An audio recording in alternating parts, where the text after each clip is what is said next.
Auzubillahiminash-shaytanir-rajim. Bismillahir-rahmanir-rahim.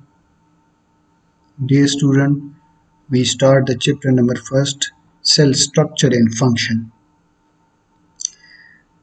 In this chapter, we will study about the structure of cell, that is the various component of the cell, cell wall, cell membrane, and cell organelles.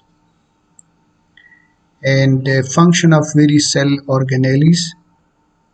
First, cell is derived from the Latin word cellula, means chamber. This is derived from the Latin word cellula, means chamber. Now, introduction to the cell. Cell is the basic structural and functional unit of life or living organism. Structural unit एक word है, functional unit दूसरा word है. Structural unit का मतलब that cells are the building blocks of complex multicellular organisms. That complex multicellular organism, they are made of cells. दूसरा इसका जो point है इसमें functional unit. Cell is the functional unit of life. अब second point को देख लें. The cell is the smallest unit that can carry out all activities of life. That all activities of life is due to the cell. That all the activities of life is performed by the cells. तो आप देख लें इसमें structural unit, इसका explanation ये third point है, और functional unit का एक्सप्लेनेशन ये सेकंड पॉइंट है. ठीक है, ये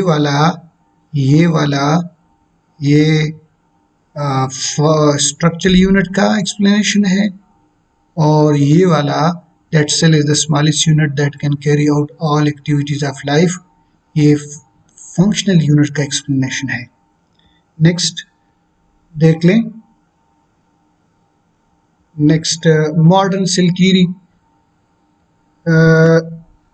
the study of cell began with the invention of the cell by the Robert Hooke in 1665.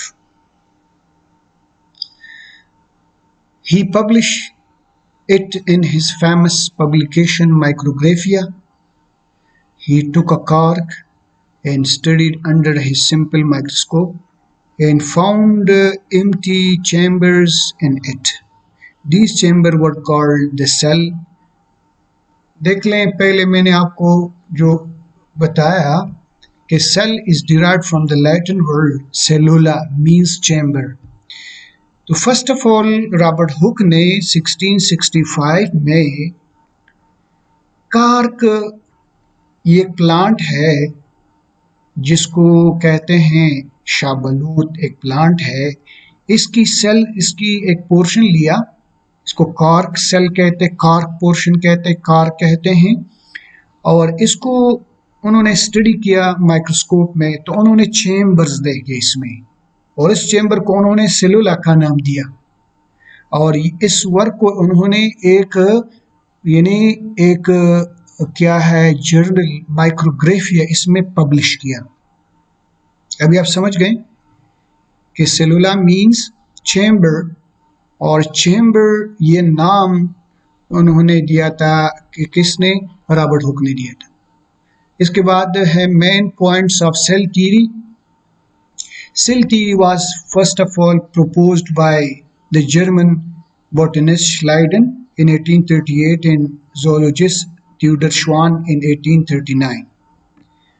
All living, इसके पॉइंट्स ये है. नंबर 1, 4 पॉइंट्स है. All living organisms are composed of one or more cells. That is the unicellular organism or multicellular organism. Some are unicellular, some are multicellular. ये एक point है. दूसरा, all new cell arise from the pre-existing cells by cell division. Pre-existing का मतलब पहले से मौजूद cell. New cell arise होते हैं पहले से मौजूद सेल से, प्री एग्जिस्टिंग सेल से. By cell division. By cell division तो देखिए सोमैटिक सेल में कौन सा डिवीजन होता है body cell, somatic cell body cell में माइटोसिस, और जर्म सेल में स्पर्म एग में मियासिस होता है। तो gametocyte, gameto mean gamete, cyte mean cell, ये दो टाइप्स के हैं, एक को कहते हैं स्पर्माटोसाइट, दूसरे को कहते हैं oocyte। ये डिप्लॉइड होते हैं, इसमें मियासिस होता है, इससे स्पर्म बनते हैं, इससे एग बनते हैं। स्पर्माटोसाइट से स्पर्म बनता है, oocyte से एग बनते हैं। तो ये पहले से मौजूद प्री एग्जिस्टिंग सेल से न्यू सेल अराइज होते हैं बाय सेल डिवीजन। तो जर्म सेल में meiosis, somatic cell body cell में माइटोसिस होता है। अगर आपके से हाथ में इंजरी हो गया तो इसका हीलिंग होता है। हीलिंग किसकी रिजल्ट में आता है? इस प्री एग्जिस्टेंट सेल्स में माइटोसिस होता है। इसके बाद third point, the cell contain heredity material of an organism which transfer character from parents to daughter cells। ये हमने चैप्टर नंबर 2 में न्यूक्लिक एसिड की स्टार्ट में आपको मैंने बताया था कि सेल के अंदर न्यूक्लियस, न्यूक्लियस के अंदर chromosome, chromosome is composed of histone protein plus DNA, and DNA is composed of genes, and for each and every trait in living organism there is a specific gene is responsible. So the cell contains the heredity material in the form of DNA, which transfer the character from parents to daughter cells. ठीक। Fourth point, all metabolic processes take place within the cell. All metabolic processes take place within the cell. ये भी हमने पढ़ा था chapter 2 में, मैंने आपको बताया था। फोटोसिंथेसिस ये मेटाबॉलिक प्रोसेस है, मेटाबॉलिक में क्या है? एनाबॉलिक है। रिस्पायरेशन मेटाबॉलिक प्रोसेस है, मेटाबॉलिक में कैटाबॉलिक प्रोसेस है। ट्रांसक्रिप्शन ट्रांसलेशन मेटाबॉलिक प्रोसेस है, प्रोटीन सिंथेसिस का। Photosynthesis and respiration, these are the two process involved in the synthesis of glucose carbohydrate. तो ये मेटाबॉलिक प्रोसेस हैं, ये किधर होती हैं? सेल के अंदर, within the cell. All metabolic process take place within the cell. तो ये मेन पॉइंट्स है सेल की। Number 1, all living organism are composed of one or more cell. All the new cell arise from the pre existing cell by cell division. The cell contain the genetic or heredity material which transfer the characters from parents to daughter cell या offspring. And the fourth point is metabolic process take place within the cell. Next topic is techniques in cell biology. What is cell biology? Cell biology, also known as cytology, this is the branch of biology which deal with the study of cell structure and function. Right? Now what is microscopy? Micro means small and scopy means scope to look at. So it is a technique used to study small size particle which cannot be seen with the naked eye. It is done with the help of an instrument called a microscope. Microscopy technique के जरिए small object को हम observe करते हैं which cannot be seen with the naked eye. इस technique में यानी techniques in cell biology में नंबर 1 माइक्रोस्कोपी है। माइक्रोस्कोपी है, स्टैनिंग है, स्पेक्ट्रोफोटोमेट्री है, इलेक्ट्रोफोरेसिस है, इसके अलावा माइक्रो डाइसेक्शन है, माइक्रोमेट्री। ठीक है, तो पहले हम माइक्रोस्कोप पढ़ेंगे।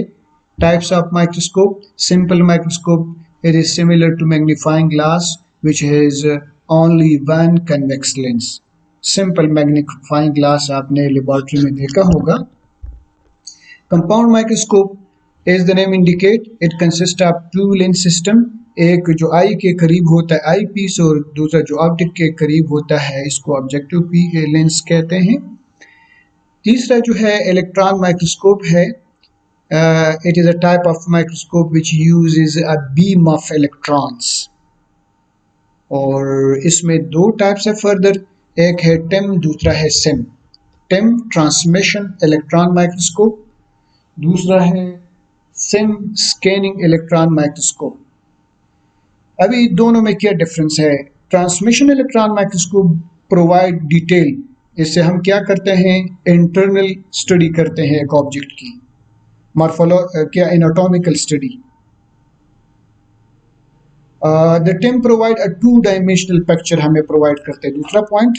तीसरा, a very small object is place in the vacuum section of the TEM. Small section रखते हैं वैक्यूम में, और TEM has a much high resolution than SEM. आगे मैंने दिया हुआ है टेबल में, आप देखेंगे कि टिम का जो रिजोल्यूशन पावर है, आप देख ले इसमें, ये सिम से ज़्यादा है। ठीक है, और आगे देखें, scanning electron microscope shows only the morphology of sample. तो सिम से मॉर्फोलॉजिकल स्टडी करते हैं और टिम से एनाटॉमिकल इंटरनल स्टडी करते हैं। SEM also provide a 3 dimensional image, 3 dimensional image provide करते हैं, और TEM 2 dimensional. With SIM we can view and take a photograph of an object. As the name indicate, scan करना, scanning, scan, इससे हम photograph ले सकते हैं। तो दोनों में क्या डिफरेंस हो गया? TEM internal study, SEM external study. Anatomical study TEM, morphological study TEM, 2 dimensional object study करते हैं, 3 डायमेंशनल स्टडी करते हैं ऑब्जेक्ट, और इसके अलावा इससे हम फोटोग्राफ ले सकते हैं सिम से। ठीक है, इसके बाद आते हैं माइक्रोस्कोप की दो क्या है प्रॉपर्टीज है, एक रिजोल्यूशन और दूसरा मैग्निफिकेशन। रिजोल्यूशन का मानी है रिजॉल्व करना, डिस्टिंग्विश करना। This is the ability to distinguish between two closely placed objects या पॉइंट्स इज कॉल्ड रिजोल्यूशन। दो करीब पड़े हुए ऑब्जेक्ट के दरमियान डिस्टिंग्विश करना, इसको कहते हैं रिजोल्यूशन पावर। करीब पड़े हुए ऑब्जेक्ट के दरमियान डिस्टिंग्विश करना, इसको रिजोल्यूशन पावर कहते हैं। और इसके अलावा magnification power, the power of microscope to enlarge the actual size of an object, एक ऑब्जेक्ट की एक्चुअल साइज को एनलार्ज करना। ठीक है, जो मैग्नीफाई का मानी है बड़ा करना, इनलार्ज करना। रिजोल्यूशन का मानी है डिस्टिंग्विश करना। एक एग्जिस्टिंग ऑब्जेक्ट है, इसको बड़ा करना। एग्जिस्टिंग ऑब्जेक्ट है, 2 है, 3 है, इसको मैं डिफ्रेंशिएट करना, जुदा दिखाना, इसको रिजोल्यूशन कहते हैं। The compound light microscope uses two magnifying convex lens. Compound microscope को क्या कहते हैं? इसको कंपाउंड लाइट माइक्रोस्कोप भी कहते हैं। एक ऑब्जेक्टिव लेंस है, एक आई पीस है। ठीक है, the objective lens magnifying the object according to the power, its power, then its magnified image is further magnified by a eyepiece. Therefore, the total magnification of a compound microscope is equal to the product of power of the objective lens and the eyepiece. Magnification power compound microscope का किस तरह मालूम करते हैं? Measurement of magnification power. तो आई piece यानी lens पर power लगा हुआ होता है, और ऑब्जेक्टिव लेंस पर भी यानी क्या है, पावर लिखा हुआ होता है। एक्स का मानी है टाइम्स, यानी आई पीस 40x है, यानी आई पीस में जो लेंस है ये 40 या 40 टाइम्स बड़ा आपको दिखाता है, इसका पावर है। ऑब्जेक्टिव पीस पर 20x लिखा है, इसका मतलब ये है कि ये आपको एक ऑब्जेक्ट 20 टाइम्स गुना बड़ा दिखाता है। तो दोनों को देखेंगे, इस पर जो पावर लिखे हैं इसको मल्टीप्लाई करेंगे, यानी ये क्या 800x है। तो एक ऑब्जेक्ट आप कंपाउंड माइक्रोस्कोप के नीचे देख रहे हैं, जितना बड़ा नजर आ रहा है अपने एक्चुअल साइज का, तो आपको अब इसको किस तरह मालूम करेंगे कि ये मुझे अपने एक्चुअल साइज का कितना बड़ा नजर आ रहा है। तो आई पीस पर और ऑब्जेक्टिव पीस पर जो पावर लिखे हैं इसको देखेंगे, मल्टीप्लाई करेंगे, तो जो आ गया से 800x, तो मतलब आपको जो इमेज नजर आ रहा है ये अपने एक्चुअल साइज का 800 टाइम्स बड़ा नजर आ रहा है। क्लियर है? आगे जाते हैं। माइक्रोस्कोप है, magnification power, resolution power, compound microscope का, टेम का और सेम का। कंपाउंड माइक्रोस्कोप का मैग्निफिकेशन पावर 1000 to 2000x, 1000 से लेकर 2000 गुना बड़ा दिखाता है, और इसका रिजोल्यूशन पावर 250 नैनोमीटर है। यानी 250 नैनोमीटर से कम फासले पर पड़े हुए ऑब्जेक्ट, ये 200 है या 100 नैनोमीटर है या 50 नैनोमीटर फासले पर पड़े हुए ऑब्जेक्ट है, कंपाउंड माइक्रोस्कोप आपको किस तरह दिखाएगा? A single object. A object है, बी ऑब्जेक्ट है, इनके दरमियान कितना डिस्टेंस पर पड़े हुए हैं? 50 नैनोमीटर। तो कंपाउंड माइक्रोस्कोप ये आपको रिजॉल्व नहीं कर सकता, डिस्टिंग्विश नहीं कर सकता। It can be observed as single object. यानी कितने फासले पर पड़े हुए ऑब्जेक्ट को ये रिजॉल्व कर सकते हैं कंपाउंड माइक्रोस्कोप? 250 नैनोमीटर या इससे ज्यादा, 300 400 नैनोमीटर फासले पर पड़े हुए। अगर इससे 250 से कम, it cannot be observed as a two object. It can be observed as a single object. TEM का 10 लाख एक्स है, यानी 1 मिलियन इसका मैग्निफिकेशन पावर इतना बड़ा दिखा सकता है, और इसका रिजोल्यूशन पावर है 0.14 नैनोमीटर। इतने कम फासले पर पड़े हुए ऑब्जेक्ट को रिजॉल्व कर सकते हैं। सिम का 3 लाख एक्स है, 3 लाख गुना बड़ा दिखा सकता है आपको, और ये 2.3 नैनोमीटर फासले पर पड़े हुए ऑब्जेक्ट को रिजॉल्व कर सकता है, डिस्टिंग्विश कर सकता है। 2.3 नैनोमीटर। तो अभी इसमें रिजोल्यूशन पावर किसका ज्यादा है? टिम का, यानी इतने कम फासले पर पड़े हुए ऑब्जेक्ट को रिजॉल्व कर सकता है। ठीक है, अभी आप देख लें the resolution power of compound microscope. Resolution power कितना है कंपाउंड माइक्रोस्कोप का? 250 नैनोमीटर। ठीक है, 250 नैनोमीटर इसका रिजोल्यूशन पावर है। So the resolution power of compound microscope ये ह्यूमन आई से कितना ज्यादा है? ये 500x, 500 गुना ज्यादा है। So the resolution power of compound microscope is 500x that of human eye. ठीक है, ह्यूमन आई से कितना ज्यादा है ये रिजोल्यूशन पावर? ये 500x, और ह्यूमन आई का रिजोल्यूशन पावर कितना है? 1 मिलीमीटर है। यानी 1 मिलीमीटर फासले पर पड़े हुए ऑब्जेक्ट को रिजॉल्व कर सकते हैं। अगर 1 मिलीमीटर से कम हो गया डिस्टेंस ऑब्जेक्ट के दरमियान, इट कैन बी ऑब्जर्व्ड या it can be seen as a single क्या है object to the human eye. Next we come to the topic staining. Stain means dye or color. The process of treating tissues with a stain is called staining. Stain dye को कहते हैं। Staining क्या चीज़ है? Tissues को या biological object को, sales tissues को stand से ट्रीट करते हैं, इसको स्टेनिंग कहते हैं।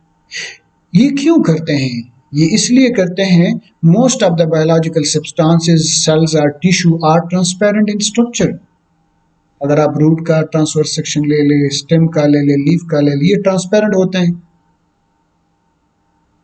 तो ये क्यों करते हैं? For better visibility and understanding, ताकि क्लियर नजर आए।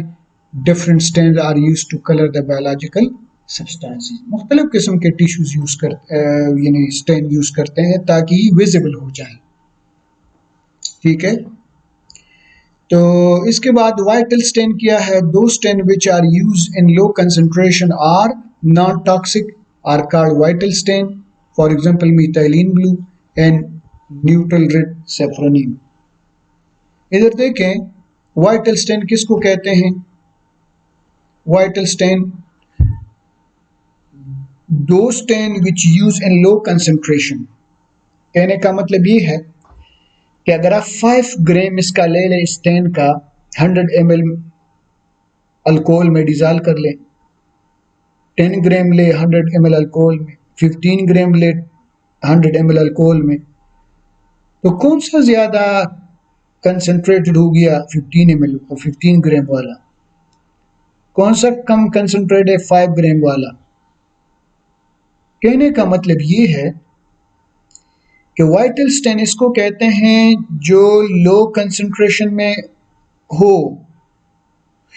तो ये नॉन टॉक्सिक का मतलब है कि ये सेल वॉल या सेल मेम्ब्रेन ऑर्गेनेलीज या सेल को डैमेज रप्चर नहीं करते, तो इसको वाइटल स्टेन कहते हैं।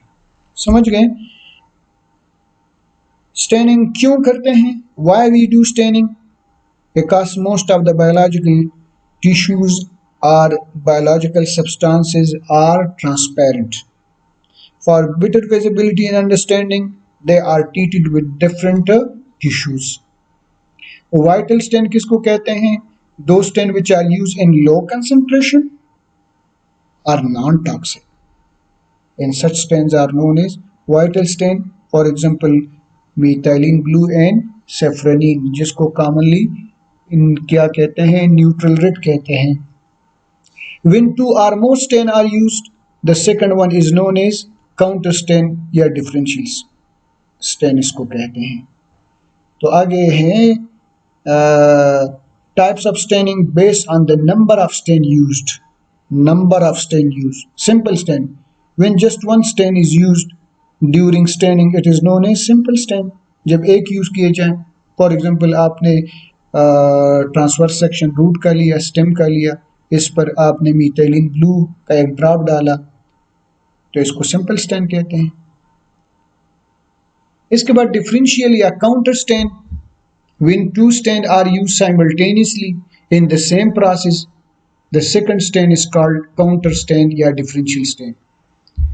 ट्रांसवर्स सेक्शन लिया स्टेम का, आपने मिथाइलिन ब्लू का से ट्रीट किया, ये फर्स्ट स्टेन हो गया। इसके बाद न्यूट्रल स्टेन, न्यूट्रल रेड या सेफ्रोनिन डाला, ये काउंटर स्टेन हो गया। ठीक है, तो इसको डिफरेंशियल स्टेन भी कहते हैं। अगर आपने multiple stain, when 3 or more stain are used simultaneously, it is called multiple stain, इसको कहते हैं। तो इधर क्वेश्चन राइज होता है कि why the different types of tissue, why the different types of tissue stain with different stains, या why the different types of tissue absorbs different stains, absorb different stains। ये क्यों? This is due to the difference in their chemical composition। इसकी chemical composition, for example young cell है plant का, तो इसमें primary वाल होता है, इसमें सेकेंडरी वाल नहीं होता।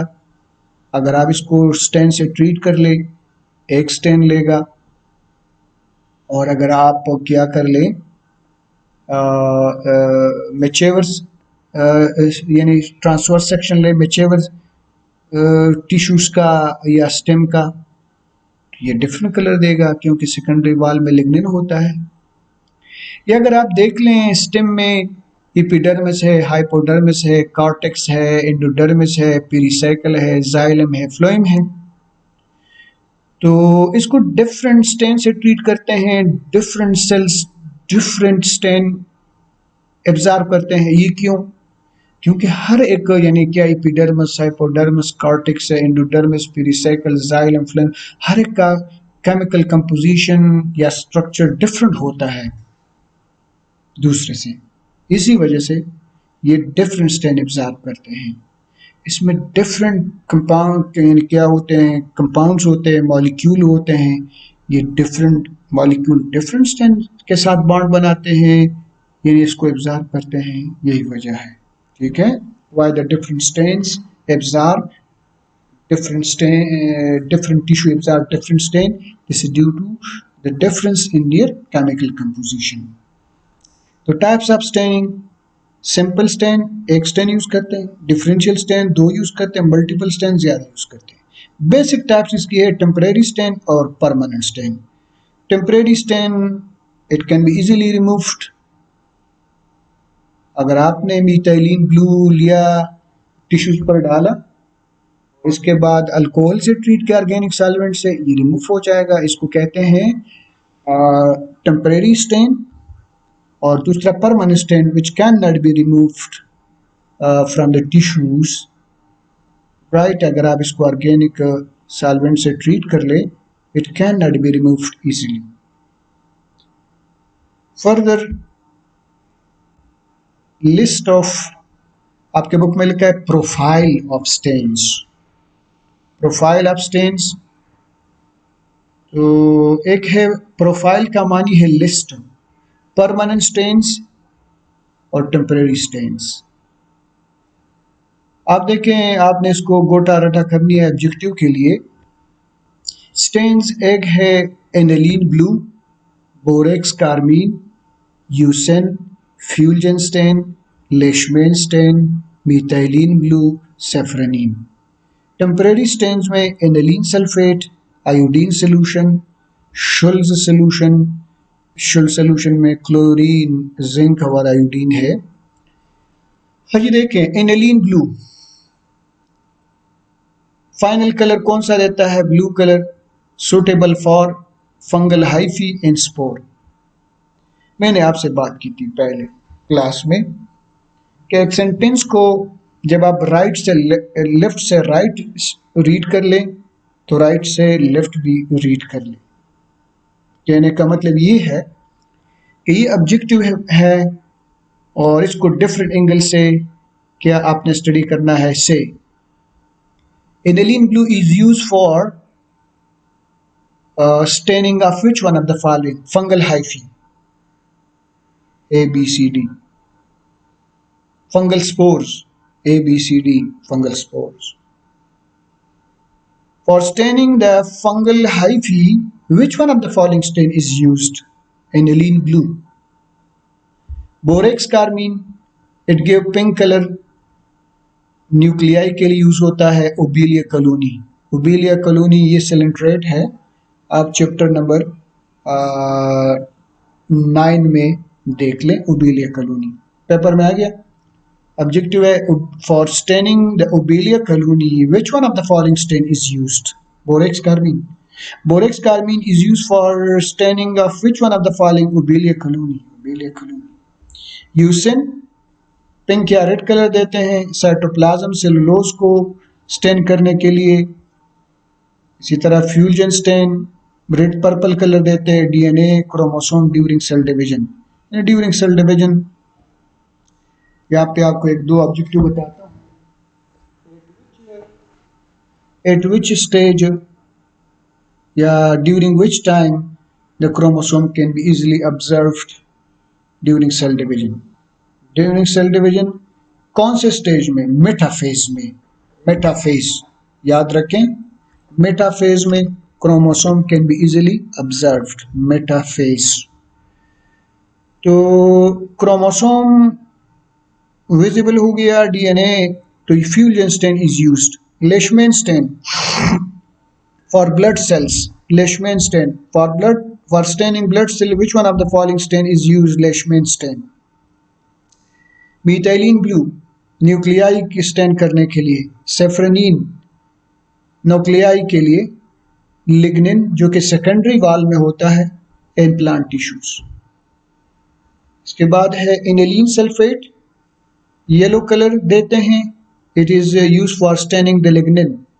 इधर देखें, एक यंग ब्रांच से ट्रांसवर्स सेक्शन लिया, एक मेच्योर ब्रांच से ट्रांसवर्स सेक्शन लिया, रोज प्लांट का एनिलीन सल्फेट से ट्रीट किया. कौन सा आपको येलो कलर देगा? यंग ब्रांच या old branch? Mature branch. Mature branch, इसलिए कि मेच्योर सेल्स में सेकेंडरी वाल बनता है. सेकेंडरी वाल इज कंपोज्ड ऑफ लिग्निन, तो आपको येलो कलर देगा. ठीक है. तो इसी तरह के इनडायरेक्ट क्वेश्चन आ सकते हैं. इफ देयर आर से फला फला plant meristematic tissues were treated with aniline sulfate, they will give yellow color or not? No. Meristematic young cells होते हैं. No. Iodine solution blue black colour देता है. स्टार्च की आइडेंटिफिकेशन, आपके पास एक टेस्ट ट्यूब, 5 टेस्ट ट्यूब है, 5 इसमें solutions हैं. आप इसको इन्वेस्टिगेट करना चाहते हैं, आइडेंटिफाई करना चाहते हैं कि कौन से टेस्ट ट्यूब में स्टार्च मौजूद है. 5 को एक एक ड्रॉप डालें. जिसने ब्लू ब्लैक कलर दिया, ये इंडिकेट करता है कि इसमें स्टार्च मौजूद है. ऑब्जेक्टिव आ सकता है फॉर क्या identification of starch, which one of the following solution is used? Iodine solution. ठीक है. और ये कौन सा कलर देता है? Blue black colour. इसी तरह के अगर आप कलर मैंने आप याद भी ना करें, लेकिन किसके लिए यूज होता है, राइट, कौन सा स्टेन कौन से पार्ट के लिए यूज होता है, कौन से सेल्स के लिए, याद रखें. शुल सोल्यूशन, ये क्लोरीन जिंक आयोडीन इसमें होता है. शुल सोल्यूशन येलो ब्लू और वायलेट कलर देते हैं. लिग्निन की आइडेंटिफिकेशन के लिए, मालूम करने के लिए. क्यूटिन के लिए, cuticle is made of cutin. ये भी क्या है, यंग सेल्स में क्यूटिकल इतना वो स्ट्रांग नहीं होता, मेच्योर में स्ट्रांग होता है. प्रोटीन की, स्टार्च की, सेलुलोज की वगैरह. ठीक है. तो इस तरह ऑब्जेक्टिव का ये क्या है, वो बहुत ज़्यादा ऑब्जेक्टिव है, इसमें आपने याद करनी है. इधर आप देखिए एक और objective. All of the following stain are used for staining the nuclei except one. Borax carmine, methylene blue, safranin, और कि एनिलीन ब्लू. एनिलीन ब्लू आप देख लें. न्यूक्लियाई के तीनों यूज होते हैं एक्सेप्ट वन. इस तरह ऑब्जेक्टिव आ सकते हैं. ये भी आ सकते हैं कि all of the following are permanent stain except one, या which one of the following is temporary stain. ठीक है. हाँ, तो आप देख लें. ये तो क्या है, स्टार्ट है. आप चेक कर लें, देख लें. अगर आपको कोई प्रॉब्लम हो तो आप शेयर कर सकते हैं. आप फीडबैक, फर्स्ट ऑफ ऑल आप फीडबैक दें कि इसी तरीके से आपको समझ आ रही है या नहीं. जहाँ जहाँ पे प्रॉब्लम है आप बता सकते हैं. ठीक है. ये तो स्टार्ट है, सिर्फ वो नहीं आपको पता चले कि क्या वो है, इसमें अप एंड डाउन है, तो आप शेयर कर सकते हैं. ठीक है. ओके जी, थैंक यू. इंशाल्लाह हर रोज़ मैं आपको 1 या 2 लेक्चर अपलोड करूँगा. ठीक है. सही, इंशाल्लाह. अल्लाह हाफिज़. अस्सलाम वालेकुम.